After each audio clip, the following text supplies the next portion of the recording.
ये कहानी एक सदी पुरानी हवेली के गिर्द घूमती है जो एक वक्त में शाहाना जिंदगी का मरकज थी, मगर अब वीरान, खामोश और खौफनाक है। इस हवेली की दीवारें, दरवाजे और राहदारी अपने अंदर बहुत से राज छुपाए बैठी हैं।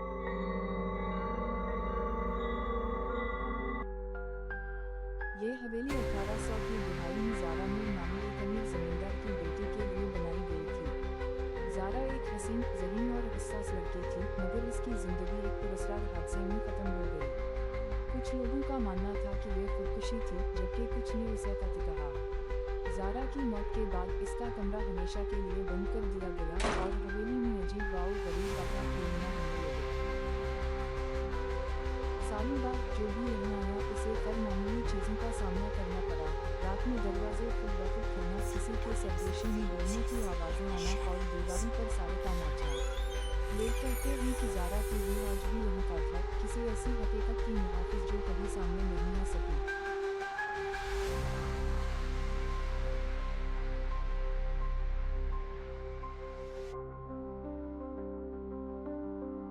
कहानी की शुरुआत उस वक्त होती है जब शाहज़ादी नूरीन, अलीज़ा और दादा जान मौसम गर्मा की छुट्टियां गुजारने के लिए इस हवेली में आते हैं। ये जगह इन्हें विरासत में मिली है और दादा जान उसे बेचने के बजाय यहाँ कुछ वक्त गुजारने का फैसला करते हैं। मगर जैसे ही वो पहुँचते हैं, अजीब व गरीब वाक़यात शुरू हो जाते हैं।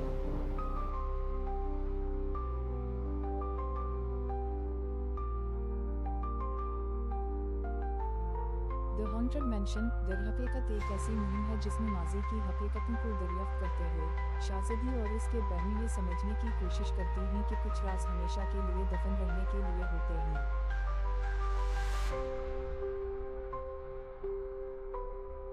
ये सिर्फ एक आम पुरानी हवेली लगती थी, लेकिन जो चीज़ें नजर आ रही थीं वही सब कुछ नहीं थीं।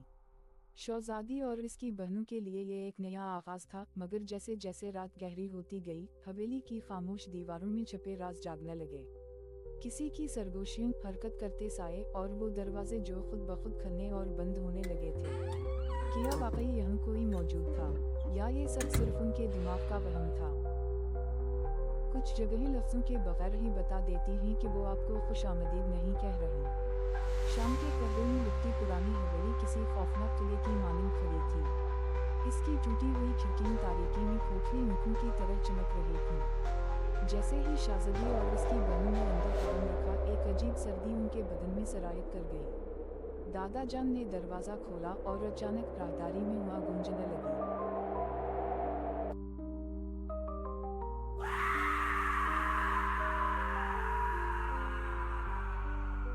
सबसे खौफनाक आवाज़ें वो होती हैं जो किसी नज़र न आने वाले वजूद से आती हैं। रात के सुनाटा में नौरीन बिस्तर पर लेटी थी कि अचानक उसे सुनाई दिया एक मध्यम सरगोशी जैसा मधुर खुरदरा लहजा।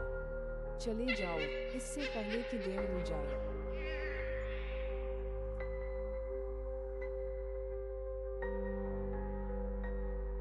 साए अपनी मर्जी से नहीं चलते, मगर ये वाला चल रहा था।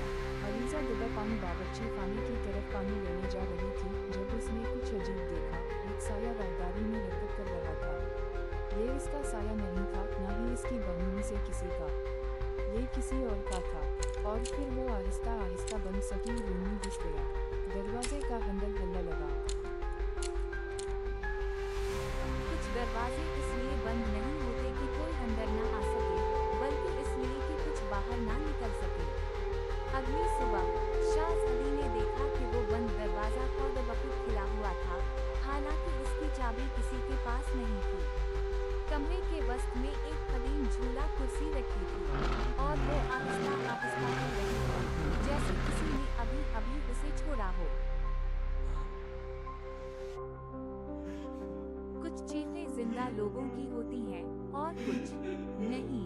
घटी घटी चीख हवेली के नीचे से उभरी। दादा जान का चेहरा जर्द पड़ गया। कोई तहखाने में नहीं जाएगा, इन्होंने सख्ती से कहा।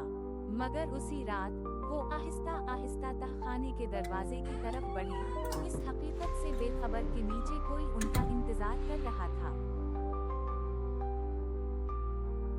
माजी हमेशा दफन नहीं रहता, खासतौर पर जब वो किसी सफ़े पर दर्ज हो। मुतालाआती कमरे में पुरानी किताबों के दरमियान नौरीन को एक चंगे की जल्द वाला पुराना रोजनामचा मिला। आखिरी सफ़े पर सुर्ख स्याही से ताज़ा अल्फाज लिखे थे, वो अभी भी वही हैं।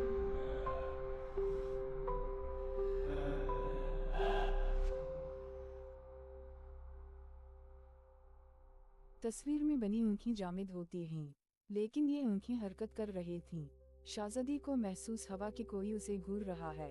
वो मुड़ी और हाल में लटकी पुरानी तस्वीर को देखा। वो एक आम तस्वीर लग रही थी, मगर जैसे ही वो आगे बढ़ी, आँखें भी इसके साथ हरकत कर गईं।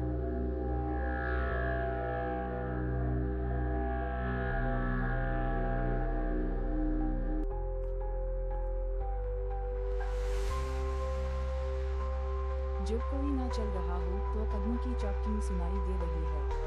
आधी रात को अलीज़ा को अपने कमरे के बाहर नरम कदमों की चौक सुनाई दी। शौज़ दी, इसने सरगोशी की। कोई जवाब नहीं आया। कदमों की आवाज़ दरवाजे के बिल्कुल करीब आकर रुक गई। फिर दिख दिख दिख किसी ने दरवाज़ा बजाया।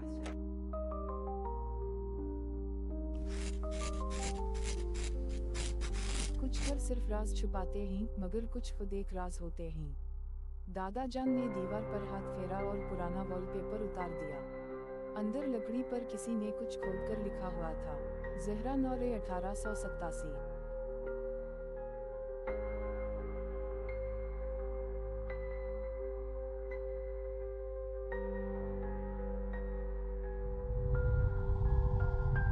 जिंदा लोग जा सकते हैं, मगर मुर्दे कभी नहीं। बहू ने आखिरकार सच जानने के लिए एक मोमबत्ती रोशन की और बहू से बात करने का फैसला किया। अंधेरे में एक साया उभरा, इसकी खोखली आँखें सीधा इन्हें घूर रही थी। और फिर वो सरगोशी में बोला, तुम्हें तभी चले जाना चाहिए